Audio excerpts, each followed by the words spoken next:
in partnership with EcoTrust Food and Farms. Bringing the people behind our food to life. Our idea was kind of get back to the basics and kind of take care of the land, farm it the way it was done years ago before it became so mechanized and so industrialized. I was a software engineer and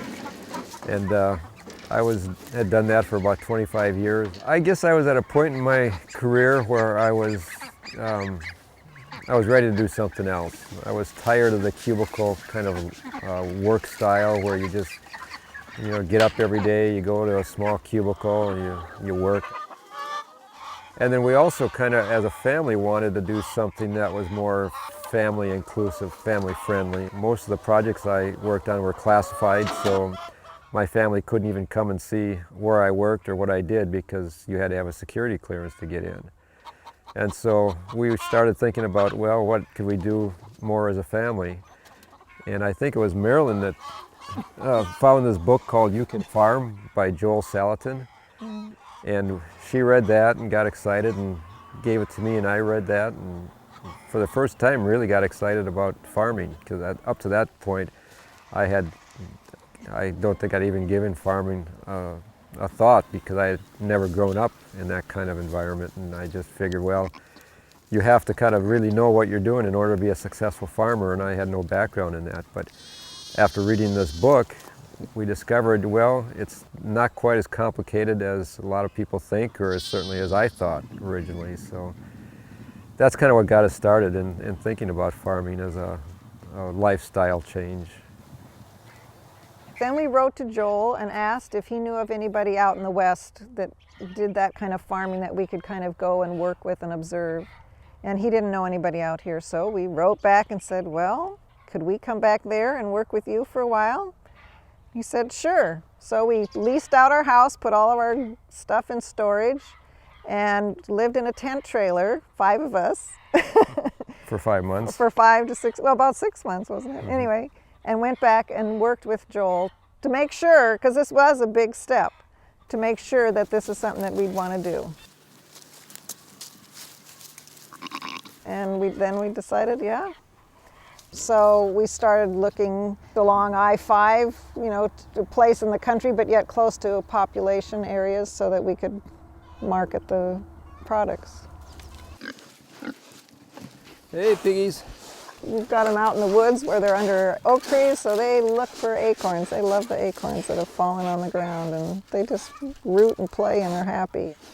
Our animals are just healthy because of the way they're raised. The idea is to try to allow them to have as natural or as close to a natural environment as they would have in the wild, as they were originally created, so that you're not trying to force them into kind of a type of life that they weren't designed for. And so that causes a lot of problems when you start putting animals in confinement and on feedlots, because that's not their natural behavior, or that just causes a lot of problems that you have to deal with later then. Mm-hmm. We don't have to feed them antibiotics to keep them healthy. Mm-hmm. I think it makes a lot more sense to kind of manage your animals to keep them from getting sick rather than having to deal with sickness after they haven't been managed correctly, and then you've got a lot of sick animals on your hands. So we try to kind of prevent them from getting sick in the first place rather than treating them after it's happened. I think most people are concerned about how animals are treated. It's just not the people that belong to some of the advocacy groups that want fair treatment of animals. I think we all have a natural desire to see any kind of a living being treated well, and that includes our animals. The poultry industry has been largely raised under confinement now for probably 40, 50 years.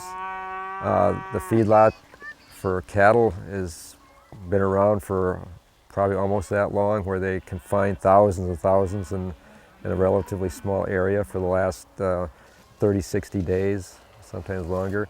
Mm-hmm. And you can't expect to treat animals that way without some some kind of a downside, and the downside is they're not going to be as healthy. And they're going to be propped up with antibiotics to keep them, or have a semblance of health. And then those antibiotics are getting into people that eat them, and now we're finding people are, not responding to antibiotics because their systems have become resistant to them because of all the antibiotics they've been consuming in their feeds. So there's more and more concern and more awareness now as some of these things are coming to light. And we encourage all our customers to come out and visit us on the farm. Once they see how we raise the animals, they're hooked. It doesn't take somebody with a lot of farming background to come out here and say, this looks like a healthy place to raise animals. And so we encourage people to come out and see what we do. And you'll never see anybody in the confinement poultry industry inviting people to come out and tour their facility. I mean, it just doesn't happen. I just think this is a great lifestyle. I mean, I'm thankful every time I get up in the morning that I have this place to go to work to. And I just have to step out my front door and I'm at work, and it's great. I mean, it has a lot to offer this kind of a lifestyle, and so I think as a family we're certainly glad we made the change.